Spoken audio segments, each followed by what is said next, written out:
Hit it.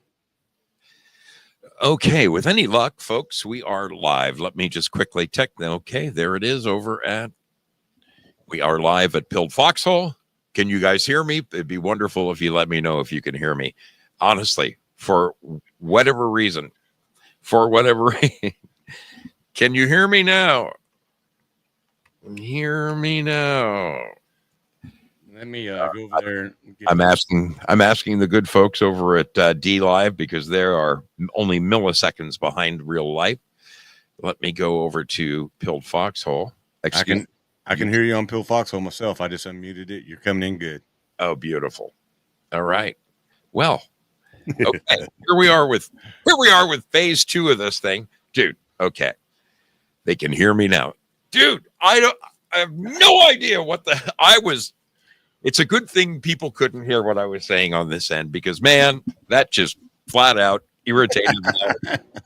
Thank you, my brother, for carrying the ball solo during that whole fiasco there. Seriously, I have no idea why my mic. Every button was clicked, every box checked. I don't know, man. Okay, here we are. We're back.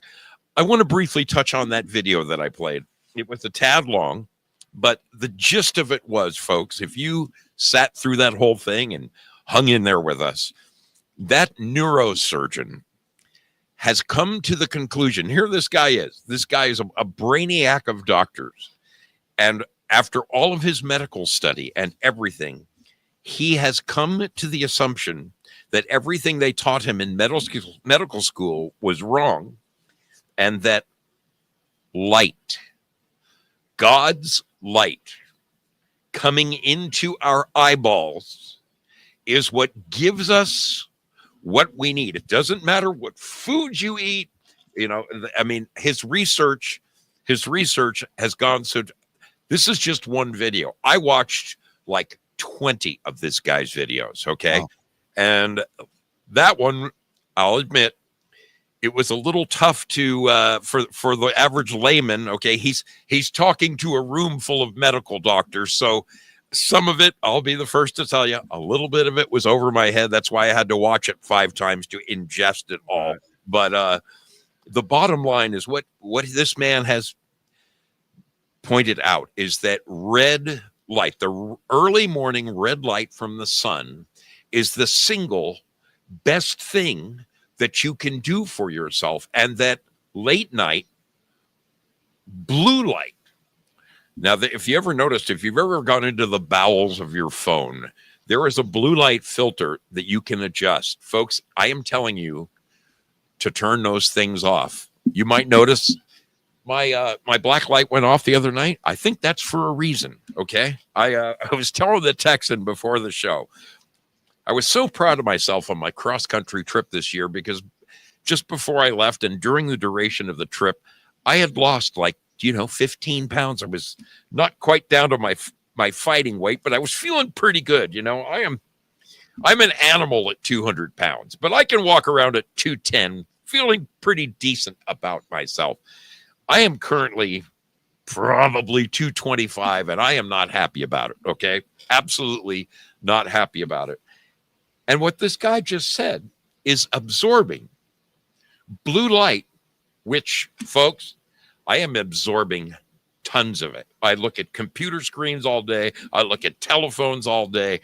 Blue light and the black lights that I've been using in here, these are some of the worst freaking things that you can do to yourself. And one of the reasons I haven't been sleeping at night is probably like many of us. Late at night is when, after the dust has settled, say goodnight to Mrs. Zoe, I put in my earbuds. That's when I watch, my late night shows, the stuff I missed during the day. I get caught up on the X22 report or whatever, and I end up spending way too much freaking time on my damn phone. And there's more than one study that says looking at your cell phone late at night will keep you up all night. Now, I'm living proof, people. I am absolutely living proof. But light, this guy has now proven, with the help of several other very smart doctors before him. Okay, this guy is the kind of guy that does his homework. Light makes chemicals in your body that weren't there before. Okay. And the studies done by the other doctors where the guy who was filming for Disney, and he studied the effects of the different light sources he was using to film, the slow exposures of flowers for all the Disney, documentaries and shit. He tried his experiment on animals. He noticed that their coats got brighter. That one doctor noticed after he took the cataracts out of people's eyes that all of a sudden they slimmed down because the light was pouring back into their eyes again. These people were losing weight. They were healthier. They were sleeping better. I am telling you, this is something I'm going to be experimenting with. Okay. I am going to expose myself to as much morning light as possible. What are your thoughts? Do you think this is I don't know, man. You had me at expose yourself. I was like, oh hell, here we go. This is gonna be one hell of an experiment. Let me tell you something funny, dude. This isn't a blue pill experiment, all right? No. This doctor, this guy, Dr. Jack Cruz, I've seen him on 3 or 4 other podcasts, and the only time he does his podcasts are at 7 o'clock in the morning from his backyard by his pool. He's got his shirt off and he's enjoying the morning sun. This guy's religious about getting his morning sun. I'm envious of anybody down in your neck of the woods, man, because I mean, for me up in Oregon, I'm going to have to I'm going to have to work hard to get that morning sun. Whereas for you, all you got to do is open your garage door. That's what I did earlier, man. And yeah, plenty of sunshine and plenty of warmth earlier. But yeah, that is really interesting, man. That was a very in-depth look at that and or lecture on that. So yeah, I definitely got to go back and check that out if you want to absorb the whole thing. I do apologize. I do apologize for the fact that it was so tiny on the screen. I realized the error of my ways. It was too late. I didn't want to back up and redo the whole thing. But if you notice the Dick Van Dyke, when I played that one, it was full screen. Yeah. It all depends on what screen I pull it from when I do the playback. So, folks, my apologies for straining your eyesight. And Rick, my dear brother Rick Carmen, I can't believe you chose the middle of my show to take care of yourself like that. He said he was going blind, and I said, Rick, of all the times to do that, you have to do that in the middle of my show. This is an inside joke there. So, dude, one thing that we both shared with one another is the fact that, here we are the day before Thanksgiving Eve, and we both have a great deal to be thankful for. I mean, I am thankful for the fact that you and I are just doing a show together right now. The fact that, brother, I'll tell you this. You had me pretty worried. You had me pretty damn worried back in October. When I said things to you in the text, like, don't you worry, man, we got 1 million more shows together, and then your Mrs. Texan would send me a couple of texts. We were sweating bullets for you, buddy. So I know, and I appreciate it. I mean, the prayers and the thoughts and all that really mattered, man. It really made a difference. Yeah, and it helped me out a lot once I came around and was on my phone, looking at that blue light while I was laying in that hospital bed.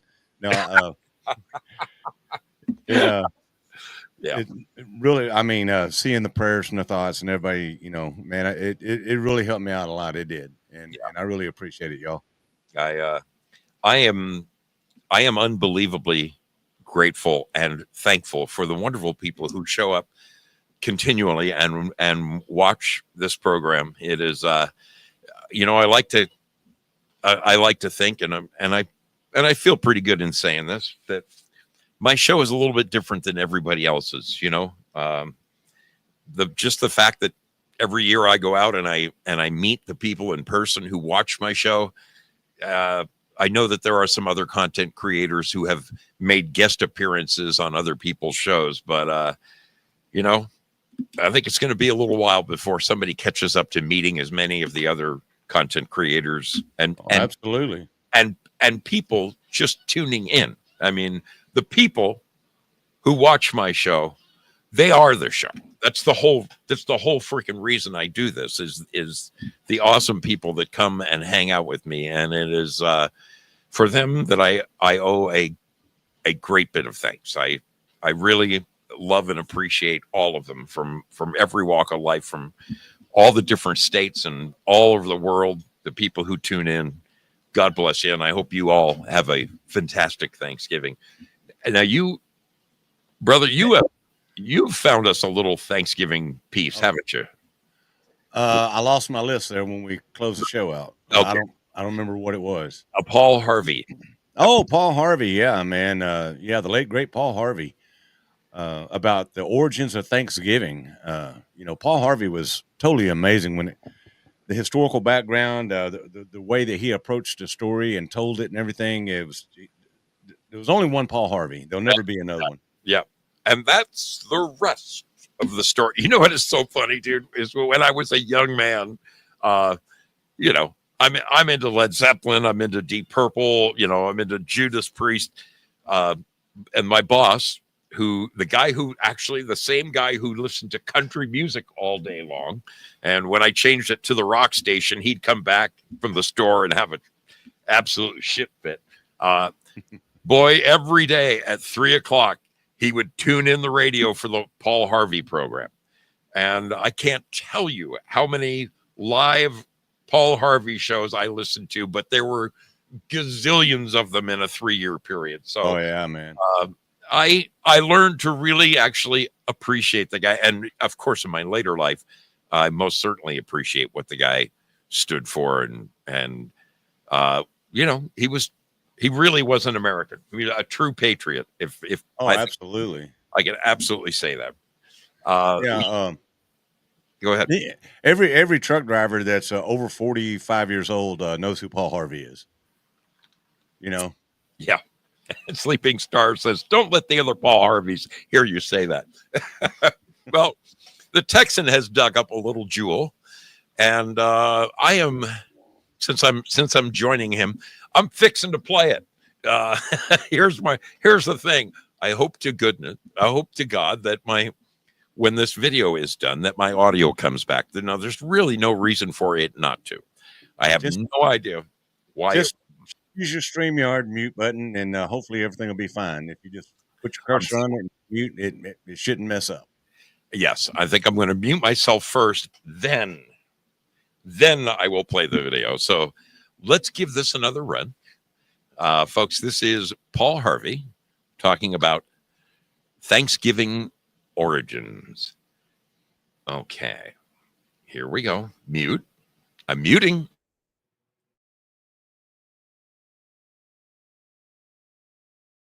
Nobody could tell a story like Paul Harvey, man. So this is really cool.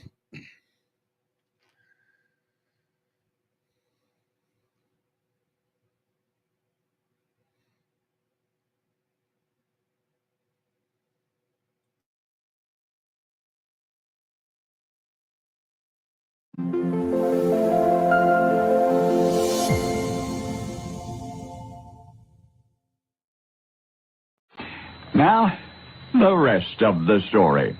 In the medieval Dutch town of Leiden in the early 17th century, the immigrants were getting restless. There was a significant immigrant population, even back then. You see, the people of Leiden had a motto in those days, a slogan not unlike our own. Give me your tired, your poor, your huddled masses yearning to breathe free, and so on. Their saying was, quote, Leiden refuses no honest people free entry, period. It was not quite as catchy as the generous entreaty inscribed on the pedestal of Lady Liberty, but it was effective.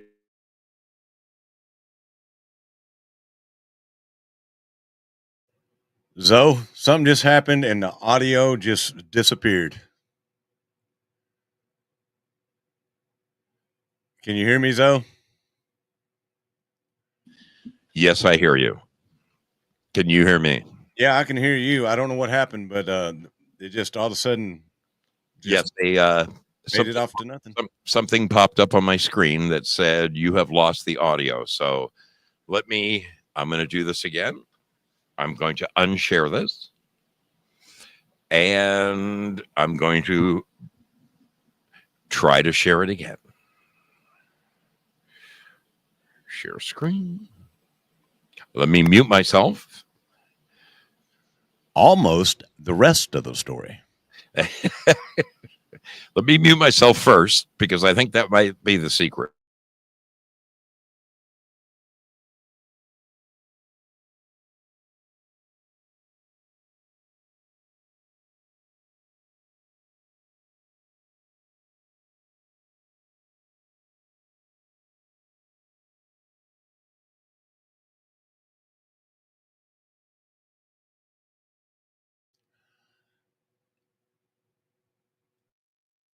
It was not quite as catchy as the generous entreaty inscribed on the pedestal of Lady Liberty, but it was effective, so effective that within months of its first utterance, 30% of the town of Leiden was foreign-born and foreign-speaking. But eventually, as I say, those immigrants grew restless. And the issue was tolerance, for the immigrants had come to Leiden in the first place, fleeing intolerance elsewhere in the world. In other words, these were the unwanted, the unappreciated, even the persecuted from other shores, seeking a society which would welcome them as they were, instead of insisting on conformity to local custom. But after only a little more than a decade in warm, welcoming, tolerant Leiden, the tolerated immigrants lost their own tolerance for their new home. Our children are becoming too assimilated, too Dutch, the ungrateful immigrants began complaining. Or we aren't getting enough jobs, they complained. And predictably, when the Dutch natives of Leiden began hearing that sort of thing, they began rethinking their original policy of open doors and open arms. No, the Dutch refused to deport their malcontents, but their individual unofficial attitudes became less hospitable.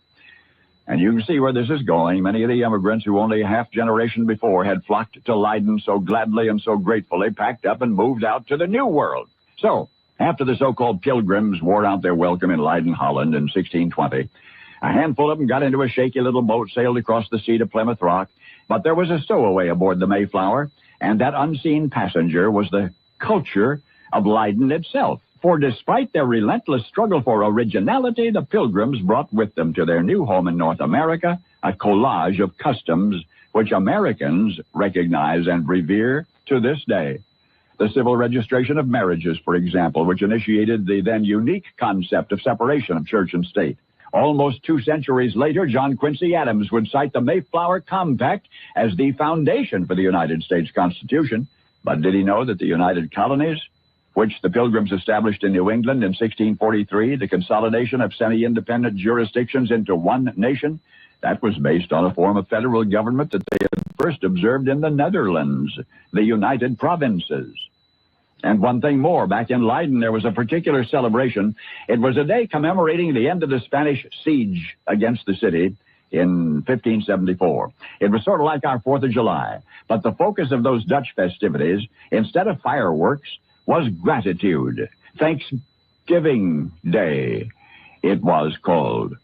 Yes, I do mean to say that when you're giving thanks today, save some for the people of 17th century Leiden, whose own immigrants emigrated to our distant rocky shore, where eventually, however arduously, freedom was born. Now you know the rest of the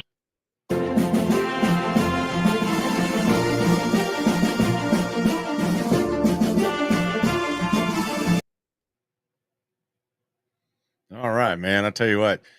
Yeah, Paul Harvey's always had that way of digging all the way down to the bottom of the story, man, and bringing the rest of the story.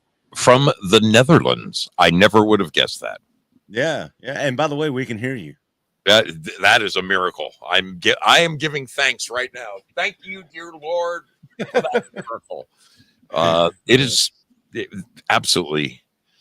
Oh man, it's I'm a technotard, dude. I'm the last guy who should ever be broadcasting in the first place. It's just nothing short of a miracle that I get my show up and running as it is, because every time I get in this garage, there's something wrong. There's the power's gone out. Oh man, it's any multitude of things that could go wrong here on the mystery ship. It's a mystery that I even get out of the harbor every week. Right. Dude, there is so much to be thankful for. I mean, personally, I am giving huge thanks to the people who prayed for our country. The night, Yeah. 2 nights before the election, I read a passage, Second Chronicles, where God says, "If the people call out my name, I will hear them, and I will hear their land, and I heal their land." And I'm telling you, dude, we were crying out. Yeah.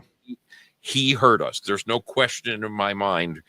God heard us because, man, we were going. I mean, it's my personal opinion, but I think we were going down the wrong road. Absolutely. It was a very pivotal time in American history, that what this election meant. And we're still in a very pivotal time because he's not in the White House yet, y'all. He's making his way in there, but forces that be against us and him and against God, it looks like they're doing their damnedest to start World War III. Dude, that is nothing fooling right there. I would hate to see him walk in the door in the middle of a freaking war, or worse yet, have them install Kamala, because use the amendment, take Joe out, install Kamala, and then start a war and say, just like FDR, we can't hand over the reins in the middle of a war.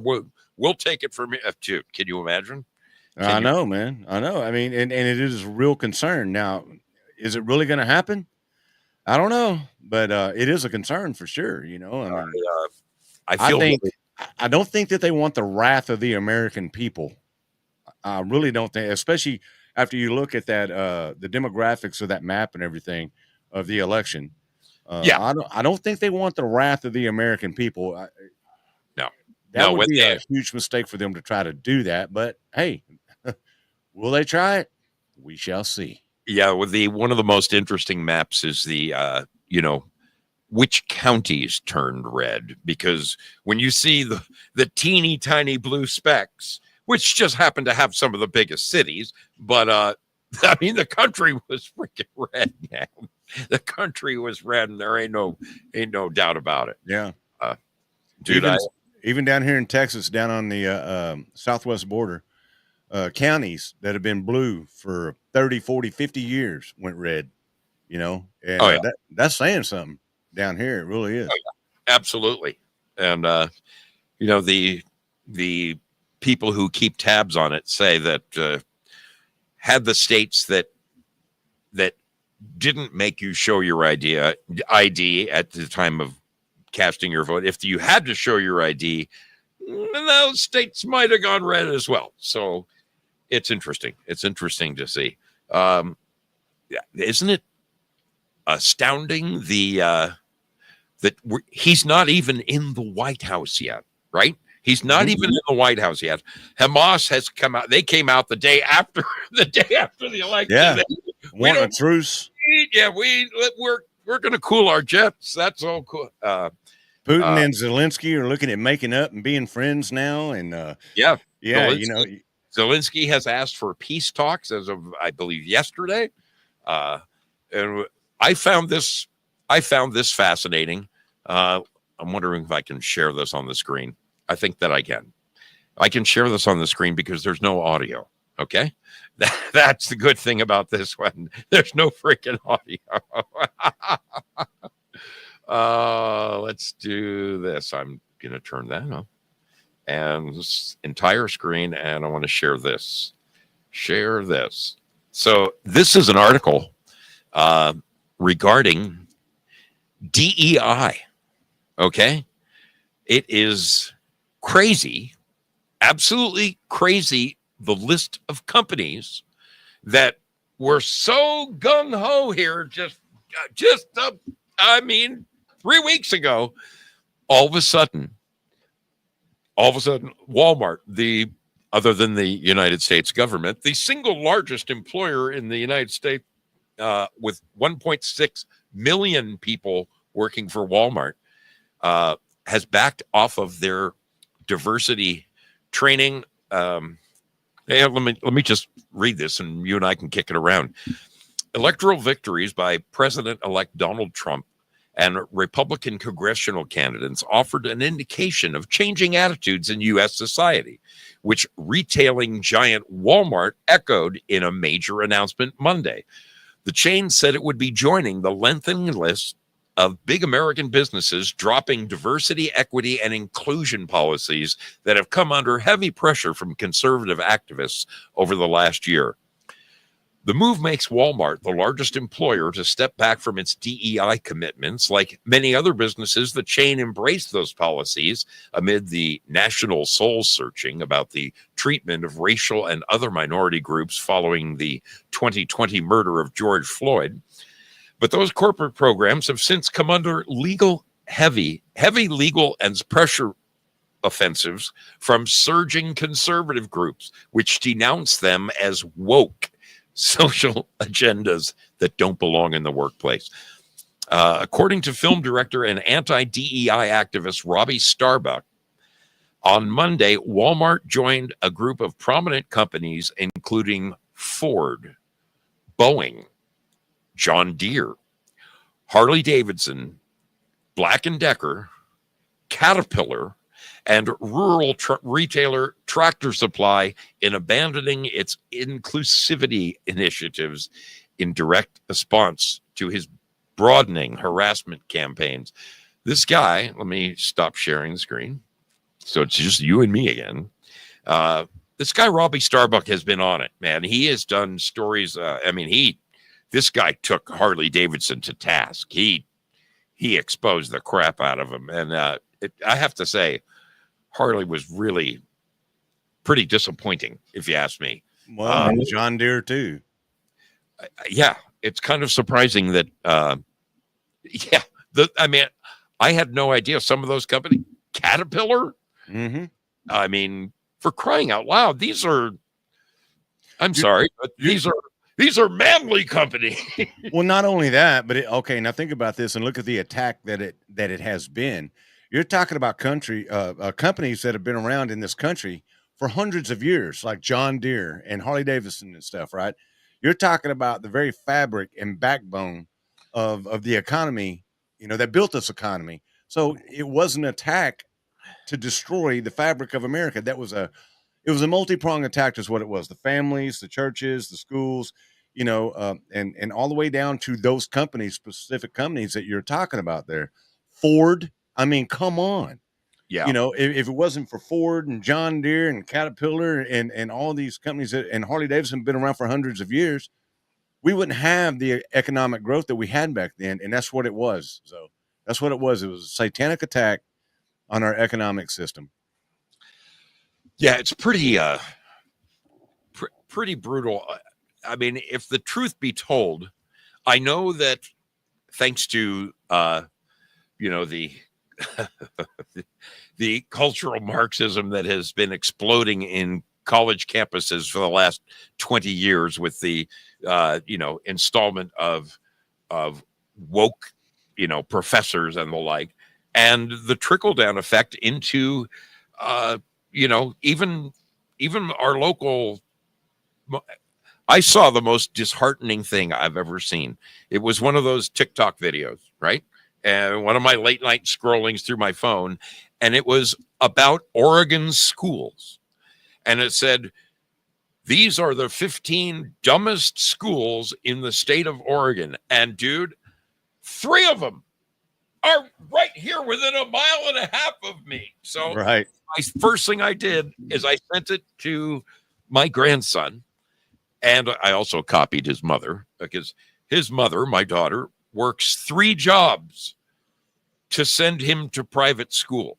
And I also help out with that. I split it with her. The last thing in the world I want is that kid going to a school where there are cat boxes in the girls' bathroom. Right. I mean, it is, dude, the attack on sanity. Dude, I don't believe. I think you'd be hard pressed to say that 5% of the people in the country are part of the LGBTQ community. Now, Maybe I'm wrong. Maybe it's 1 in 10. But I mean, I'm old enough to say I remember when it was 0.1%. You know, I understand that everybody is out of the class. And dude, I've got a gay cousin.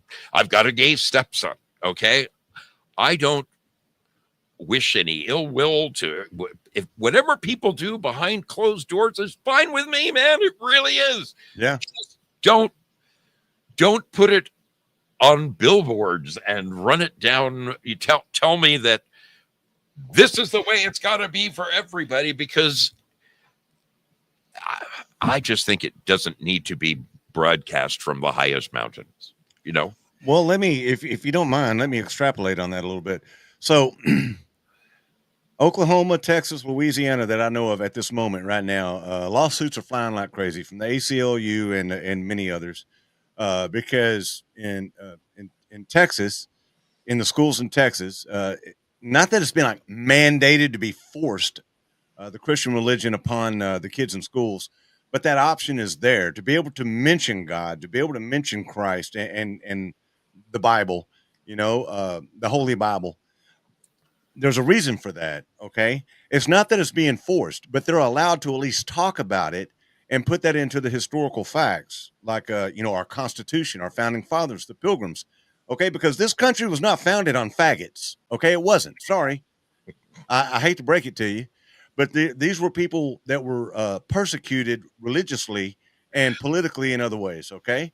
So, Right. and that is the exact persecution that we're under right now. I have been under for the past few administrations for sure. So Yeah.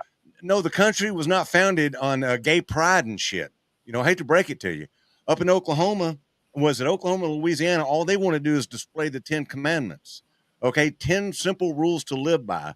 Right. You cannot teach the Constitution and the history of this country without teaching some part of the Christian Bible, because that is what this country is founded on. Every one of those founding papers, from the Federalists to the Bill of Rights to the Constitution, all the way to the laws that we abide by today. Right. Okay, that's what this country is founded on. That is the exact fabric of this country. Yeah. And so this gay thing really has nothing to do. Has it been there? Yeah, sure. Have people been gay since the beginning of time? Yeah, but like you said, less than 1% or maybe 1%. It's not the 50% of children in school are gay. That's a satanic assault on our children, man. I couldn't agree more. The brainwashing of children, telling them at 6 and 7 years old that you don't have to be what you can switch, and we don't have to tell your mom, dad, if you think you might be leaning, by all means. And dude, the videos I've seen of mothers, I just saw one yesterday that was just, oh dude, it was just heartbreaking to me. This the mother wanting to give the mother said that she and the family are going to pick up and move to Canada now because her child won't be able to get free dresses and free hormone blockers because they can't afford it. Hey, man, I don't think this is scripture. I'm not sure, but I think it's somewhere in the Bible where it says, "Don't let the door hit you where the good Lord split you." Okay. It might be in Proverbs. I think that might. Carry on, my wayward son. Might be one of that might be one of Solomon's finest moments right there. It is scary. I talked to some of my friends. I mean, my kids are in their 30s now, but I've talked to some of my construction worker buddies who have children in these local schools, the dumb schools that I was referring to, and the guys are telling me, the kids are telling me that it is very real, that there are kids that come to school and you look at them, you can't tell if they're a boy or a girl. And they're doing this on purpose to me, it's a, that would just really, it reminds me of, it used to be funny. Back on Saturday Night Live, back in the 70s, they had a person on there who went by the name of Pat. Pat can be a man's name or a woman's name. And the thing is, the way they dressed this person, you never knew if Pat was a boy or a girl. And that was funny. I mean, if they did that today, my God, people be, oh my God. Yeah, man. And that was a running joke for years and years and years. And not only that, but you're talking about back when Saturday Night Live was actually funny. The days of Eddie Murphy. I was literally watching earlier today, Eddie Murphy Raw, and I went to the movie theater, the indoor movie theater here in Irving when I was a kid, and I watched Eddie Murphy Raw, and he was talking about Mr. T being gay and getting screwed in the rear, and talking about some of our favorite television shows like Jackie Gleason and the Honeymooners, Sure. and Ralph, and all that, and that stuff was hilarious. And then he even ended it, that segue of jokes by saying, you can be gay, I don't care. It's like, hey, we can play tennis together. We get done. It's like, hey, I'm gonna go have a beer. What are you gonna do? Well, I'm gonna go suck a dick. Well, you enjoy that dick. I'm gonna enjoy my beer. Right. That kind of thing. It's like, look, you be you, but look, I don't care what you say. You're a minority, and you don't have a right to overthrow the fabric of this country and families like you've been doing. Yeah. Okay. And it's a satanic assault, man. And I just go back to that. I last night I caught a clip, one of those little short YouTube shorts, and it was Richard Pryor guesting on the Johnny Carson show, and Carson is talking to him, and this is Pryor had some pretty serious drug problems. Richard Pryor lived in my hometown. He lived down the street on Parthenia Avenue, very close to one of my drummer, and Carson turns to him and looks at him, and this is after he, kind of gotten his shit back together. And so Carson turns to Richard Pryor and he says, "So you're straight now, right? Aren't you?" And Richard Pryor looks at him and goes, "Well, by that, I suppose you're asking if I'm not doing alcohol and drugs anymore, right, Johnny?" Right.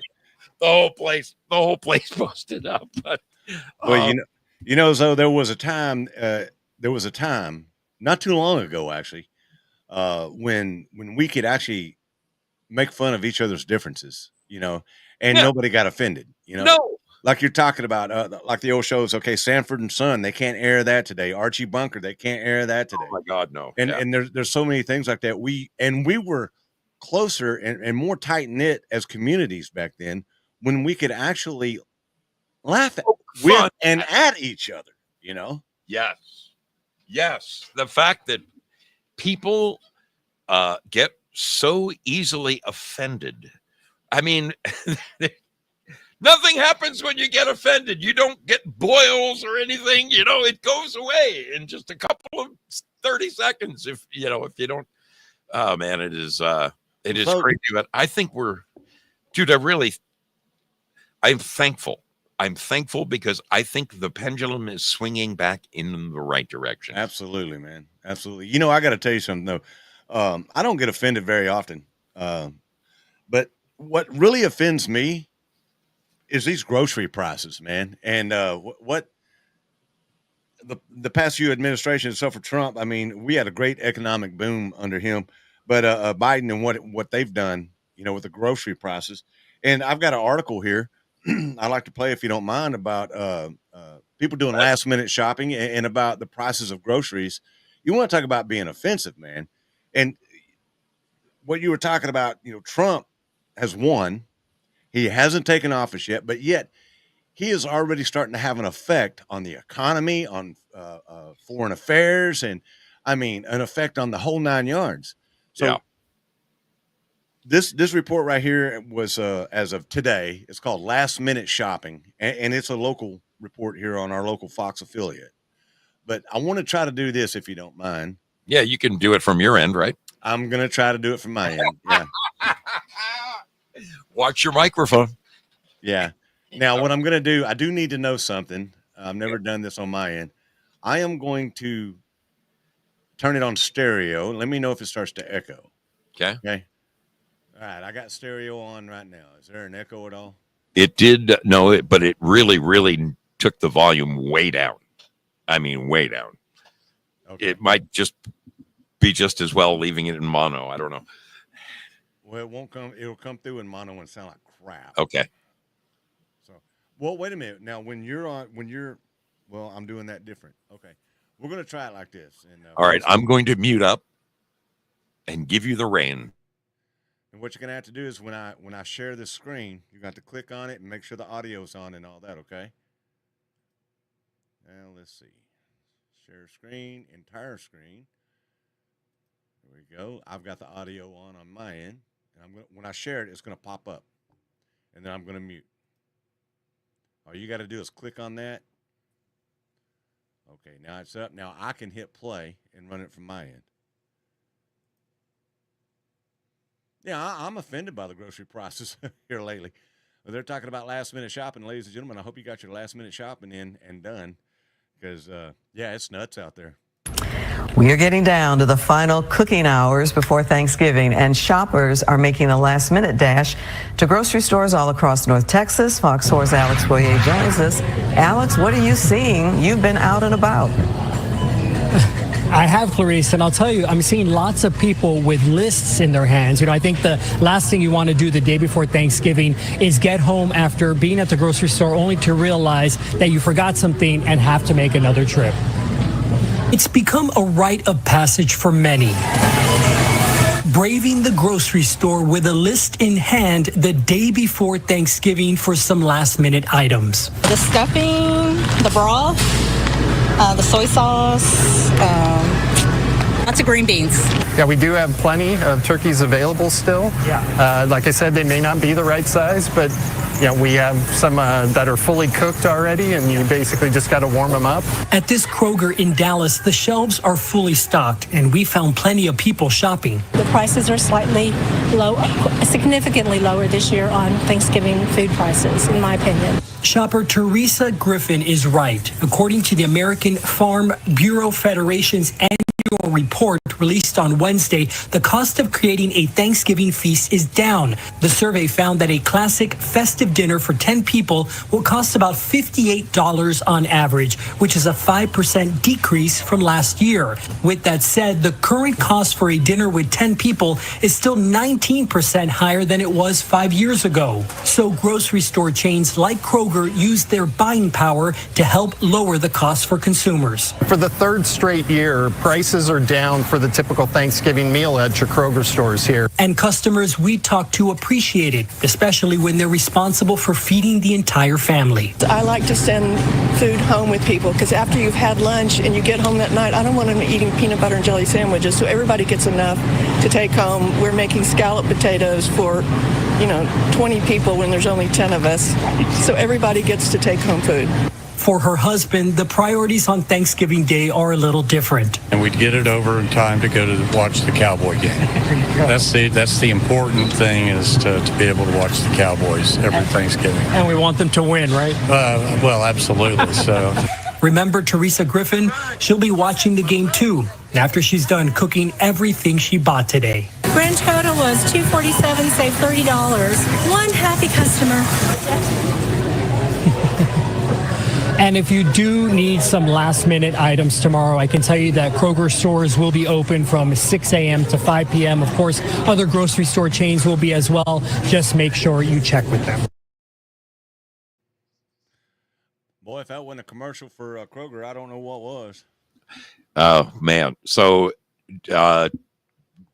take it out of stereo because it and then give me a whole. I got it. Okay. Yeah, if that wasn't a commercial for Kroger, I don't know what was. And their math is a little fuzzy there because they're saying that the grocery prices over the past 3 years have fallen. That's a damn lie. They went up. Okay, they've gone up and up and up every year, and it wasn't until this election for this Thanksgiving that the prices actually started falling, and it was because of President Trump. Yeah, I have to say I find it hard to believe that everything in the world. I mean, dude, every time I go to the damn store, I come home with one bag, and it's $100. Oh, easy, yeah. What my mom used to bitch that she spent $110 and we had 18 bags in the freaking car, Absolutely, yeah. and that was, that wasn't that long ago, Yeah, but yeah, I guess it was, but not that I'm still alive, But God, it is insane. I don't know why they would want to. Is that supposed to be one more attaboy for the Biden administration by coming out with? I mean, $58 or. My daughter called me and said she bought, Dad, I bought an $80 turkey.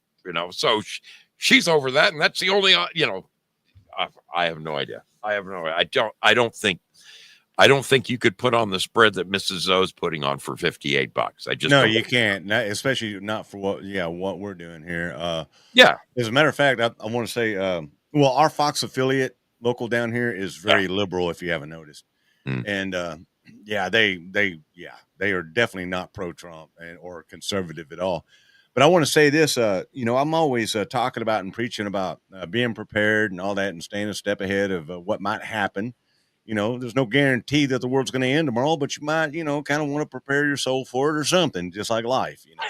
You don't know what catastrophe is coming next. So Miss Texan and I, about 6 months ago, before I started getting sick, about 6.5 months ago, we went and we started buying our Thanksgiving and Christmas dinner. Then we've got everything, and we did it over 6 months ago. We bought 2 hams, 6 chickens, all the sides, canned goods, and everything. Only thing we didn't buy 6 months ago was bread and milk and butter. Besides that, that's all we needed to replenish. And so we're always, I'm always thinking ahead like that. And I just thought it was a smart move to do, and thank God, because we didn't know how the election was going to go and exactly what was going to happen. Yeah. So, like the Boy Scout code, and be prepared, man. Damn straight, man. Damn straight. I think that scouting, Boy Scouts and Girl Scouts, and I'm talking about, the hetero versions. I think that should be taught in schools. I think that should be like a once a month class or something. And I mean, I learned a great deal from scouting, a ton. Just it was American, man. It was I loved going with the scouts and being in parades and stuff, man. It was like you felt like part of your community, you felt like you were, I don't know. I think scouting is nothing but a good thing. You do realize, right, that the Boy Scouts were a Christian organization. They were to begin with. They were, absolutely. And they still consider themselves to be, till they basically had to disband from all the lawsuits to allow the gay scoutmasters in, and which then all the sexual abuse started, and then to allow little girls into the Boy Scout. They got sued and sued and sued until basically they're like, we're done. But it started out as a Christian organization. It sure did. And the headquarters is right here in Texas. I know that the YMCA was the Young Men's Christian YMCA Association, Young Men's Christian. I mean, dude, so many things have fallen by the wayside. I mean, I understand adapting and changing to the times and all that, but man, the people in control are satanic. They're really. Another really, really interesting video I saw recently was this guy who was a participant in the X Games. Okay, those crazy freaking sports where So this guy was like a gold medal winner. Okay, he is. I'm sure I could find his name if I scrolled for it, but he got so deep in it. It consumed him, and he got invited and joined a Masonic lodge. And because he was a star, right? Because he's a hero, a national hero, a young treasure, they very quickly moved him up the ranks.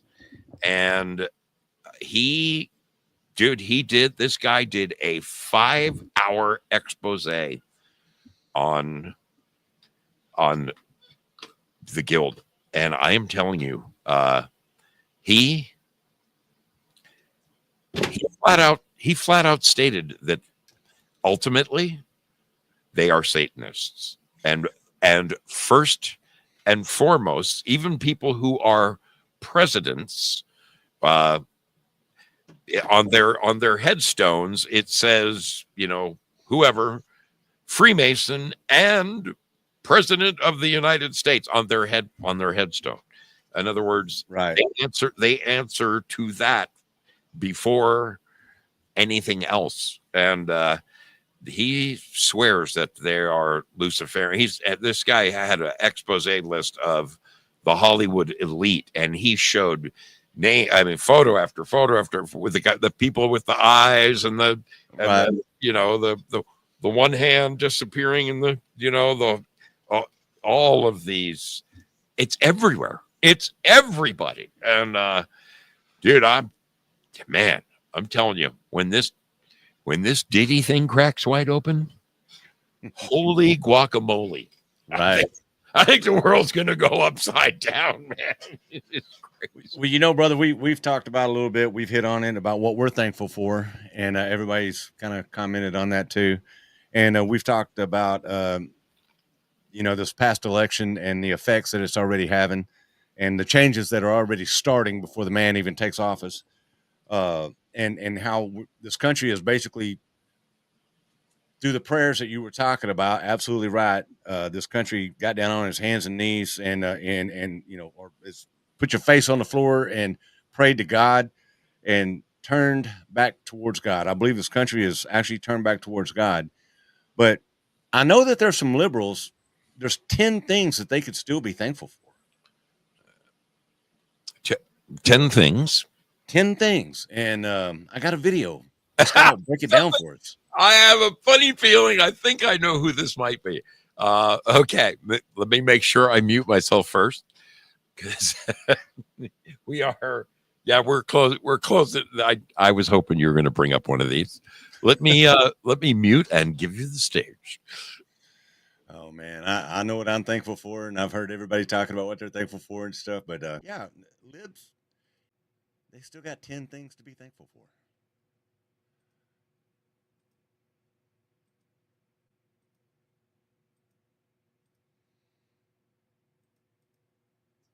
Be a progressive. But it's the Thanksgiving season, which means it's time to be thankful to whatever non-specific deity or power you believe in.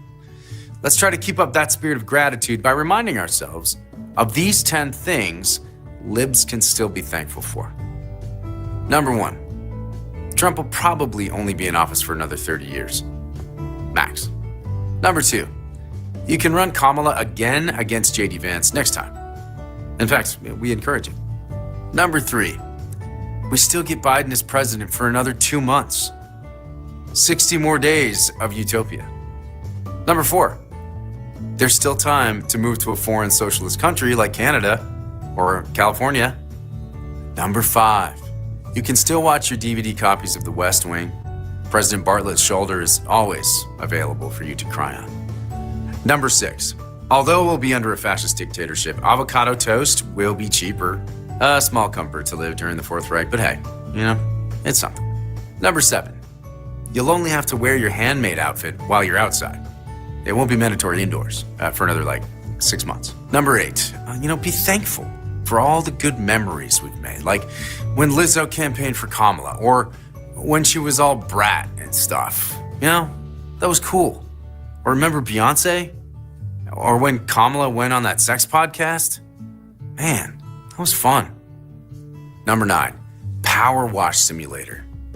This fun game is available on most major video game platforms for a reasonable price. You just power wash stuff. It's very relaxing. Gets your mind off the fact that Hitler's in office. Let's be thankful for the little things. And number 10, when Trump reveals himself as the Antichrist and kicks off 7 years of tribulation, you'll be able to smugly tell your Republican friends, "I told you so." Their tears will be so delicious. We hope these 10 things will get you through the next 4 years. What else can Libs be thankful for? Scream them at the sky right now. Or just put them in the comments. You could do that too.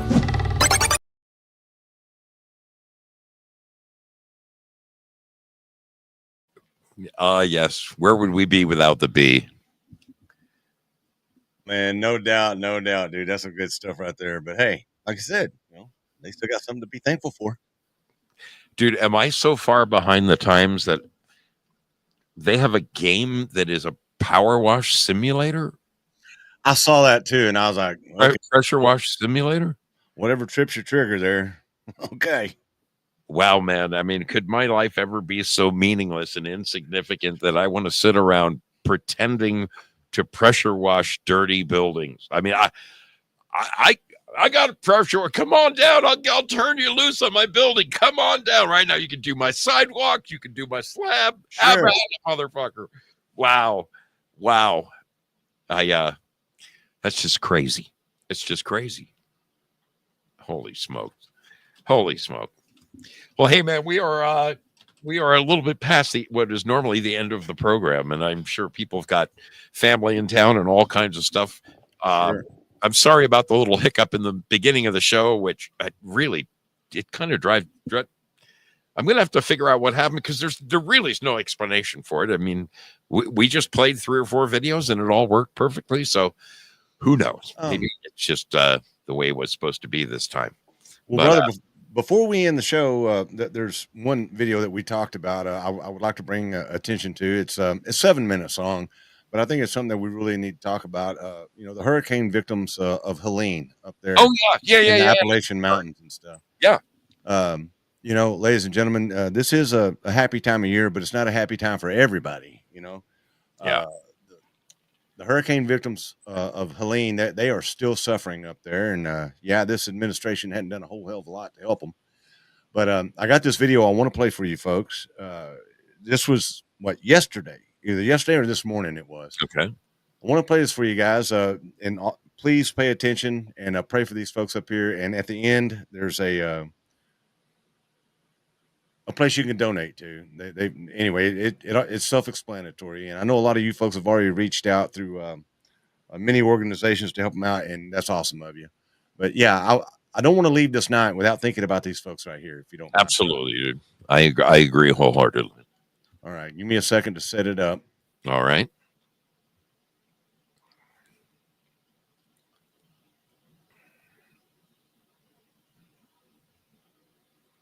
Hang on, I'm not used to working it from this end. Hang on. Now you know how I feel. Oh,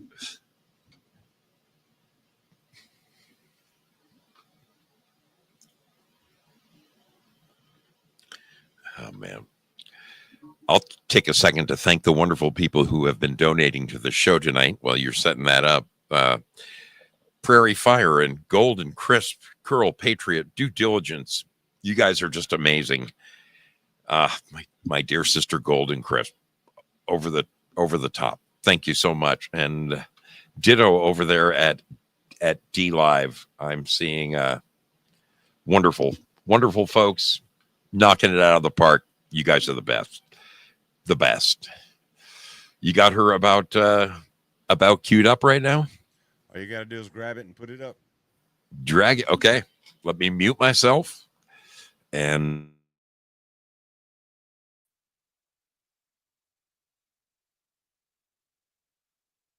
conditions for many here have gotten worse. With FEMA hotel vouchers expiring, some families are living in donated trailers alongside the remains of their homes. For the less fortunate, tents. Freezing temperatures and snow means the race is on to find those without heat or fuel.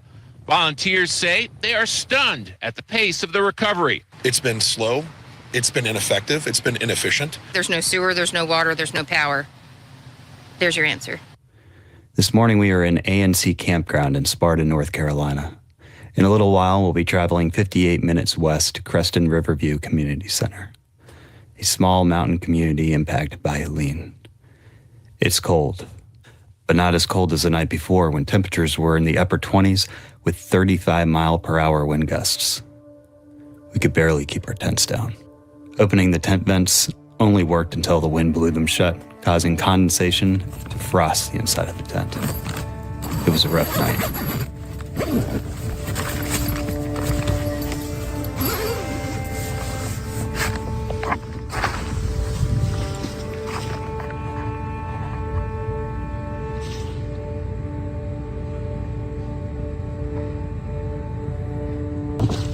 I can't imagine what life is like for families with young children living in these conditions day after day. I can only experience it in a moment, and it's bitter cold.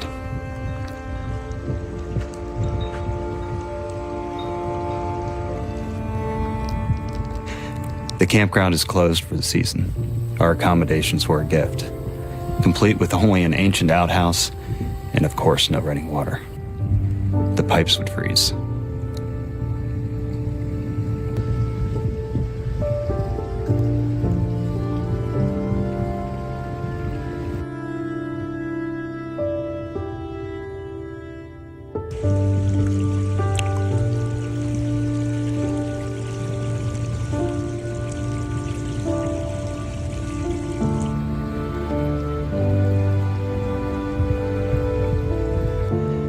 These scouts I'm leading are experiencing firsthand what Helene survivors are dealing with every day. Only the survivors are stuck. We're not.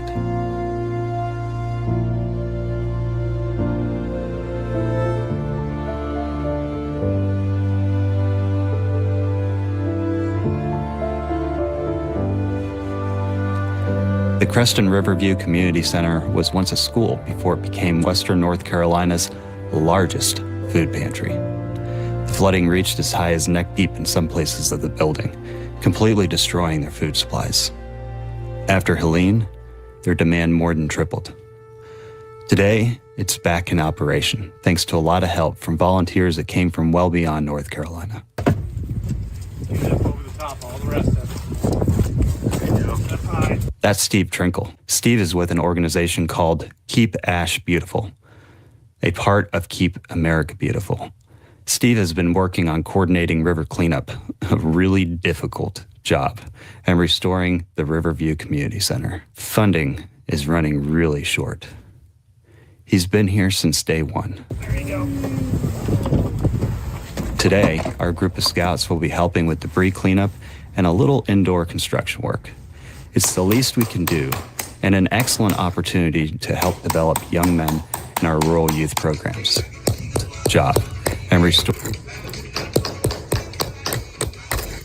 As you sit down to your Thanksgiving meals, take a moment to say a prayer, give a blessing, send some warmth to North Carolina. This is an unprecedented storm, and it's causing us to have an unprecedented response. Such was the force of Hurricane Helene that nowhere in its path was safe.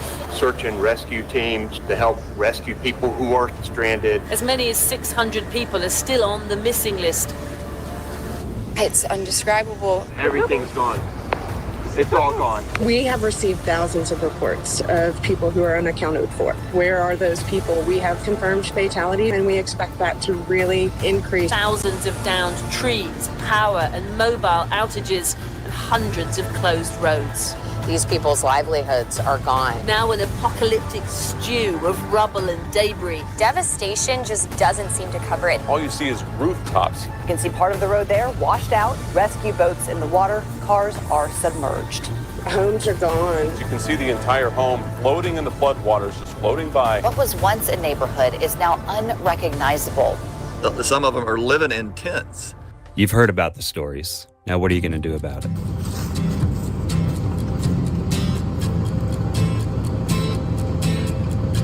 Since the impact of the storm, Meet My Neighbor Productions volunteers have been in the field, cleaning up debris, delivering donations, and serving rural communities in any way we can. Now you have a chance to support our efforts.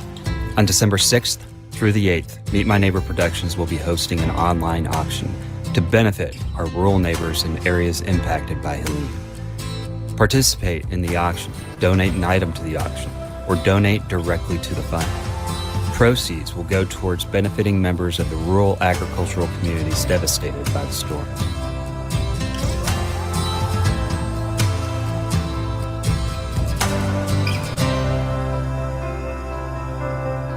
The community has poured in so much. It's just been unbelievable to see the effort in our community. Thank you so much for the support and the love and the prayers and all you're doing.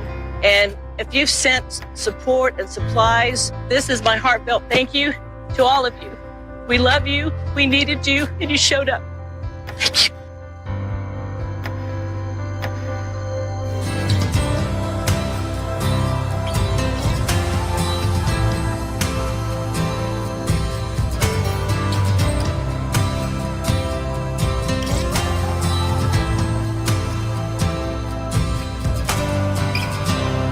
It's going to be cold. It already is getting cold. And so, families just need to get into some safe shelter.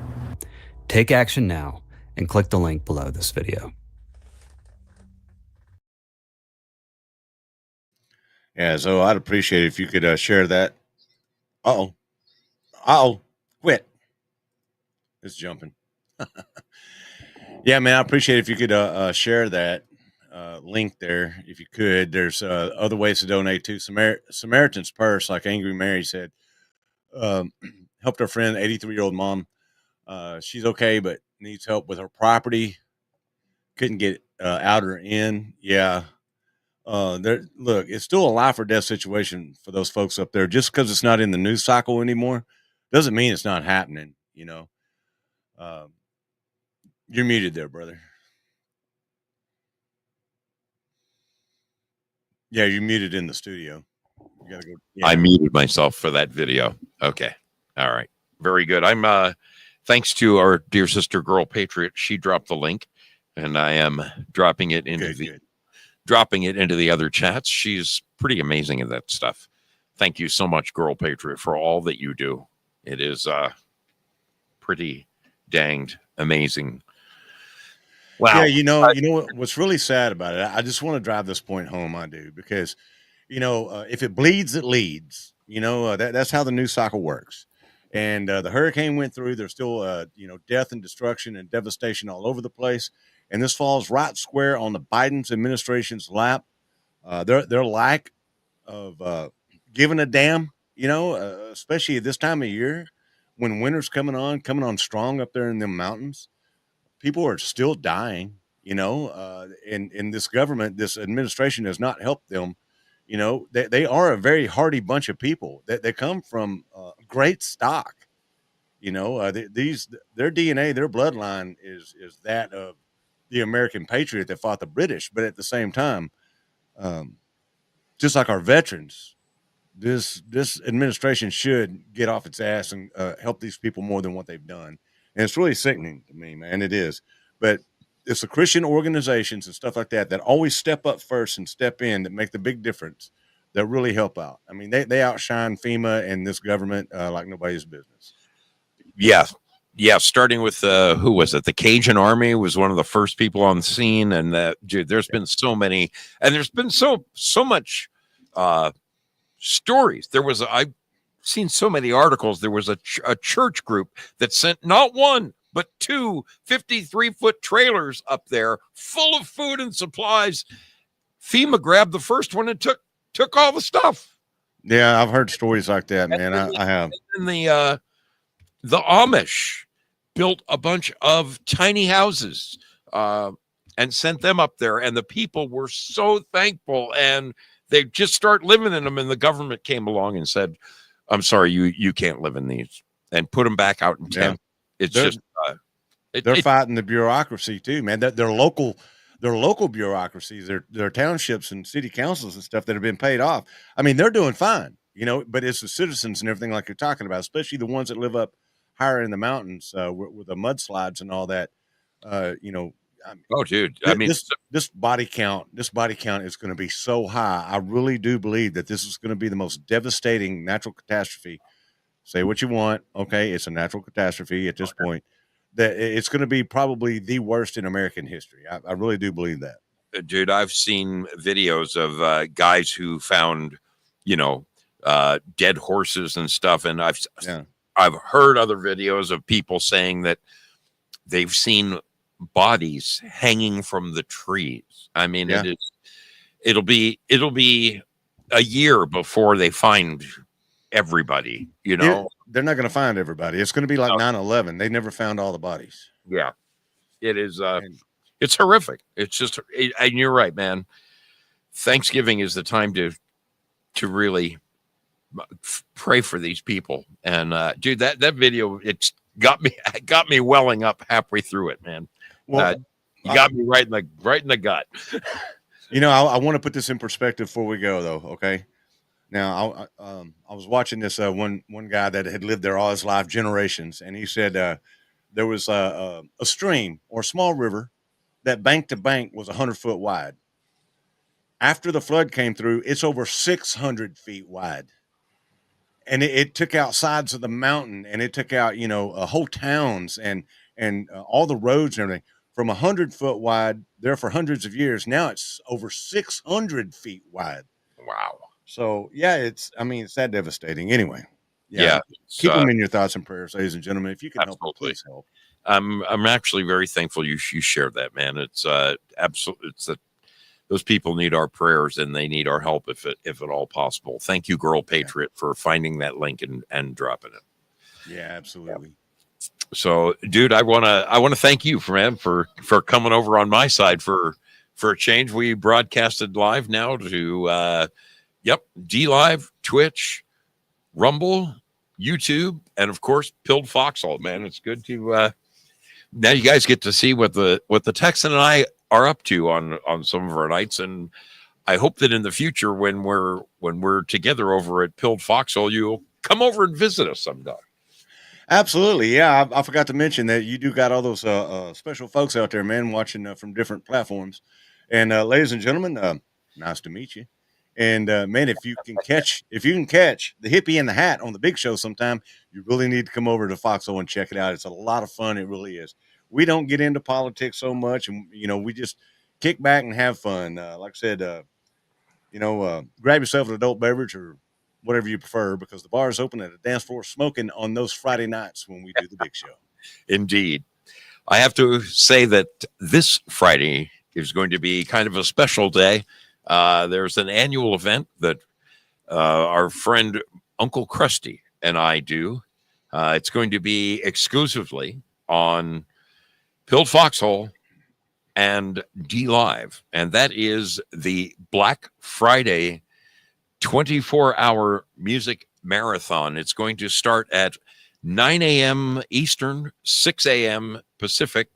On Friday morning, I'll take the first 6 hours. Then Krusty comes in, does 6 hours. Then I come back at 6 p.m. and take it to midnight. And then Krusty comes back on and takes it from midnight to 6 a.m. So it's going to be 24 hours of classic rock and actually all kinds of music, but a 24-hour music marathon. Take us on your phone while you're shopping, if you're out there shopping, you could just play us in the background. Get one of those little speaker things, those little, those Bluetooth speakers, and broadcast the show while you're walking down the aisles of Kohl's or wherever it is you do your holiday shopping. But I do want to take this moment to thank each and every one of you for your support all year long. Thank you for being part of the mystery ship. Thank you, my dear brother, to the Texan, for coming and hanging out with me, man, and for all the shows that we do together, dude. I love doing them with you, man. It's always a blast, dude. It's always a blast. And, I'm just going to say my bye-byes here, and then, you can just take us on out, I guess. Ladies and gentlemen, I want to thank you so very much, like Zoe said, for supporting us the way you do. You have no idea what it means to us. And hopefully we'll get some folks over there from those other channels to come over to the Foxhole and join up. But with that, ladies and gentlemen, have a happy and a merry. We'll be seeing you throughout these holidays. I am going back to work, but I will be back. And Zoe and I will be back on before Christmas, we promise. But with that, ladies and gentlemen, from the bottom of my heart, I mean this. God bless you. God bless America. And as always, I'll see you down the road. Thanks for being here, buddy. Our dear brother, the Texan, is zipping out. So folks, again, from the bottom of my heart, you guys have, I look at some of the names in this chat, and man, you've been around since my very first broadcasts in September of 2020. And I thank you so much for your amazing support. You guys you're just over the top, over the freaking top. I love you lots. I'm going to sneak on out of here. I wish each and every one of you a wonderful, wonderful Thanksgiving with you. Hopefully you've got a place to go and family to see. And just know that all of you will be in my prayers, and I'll be thanking the Lord for each and every one of you. Have a great, great Thanksgiving, my friends. See you on Friday.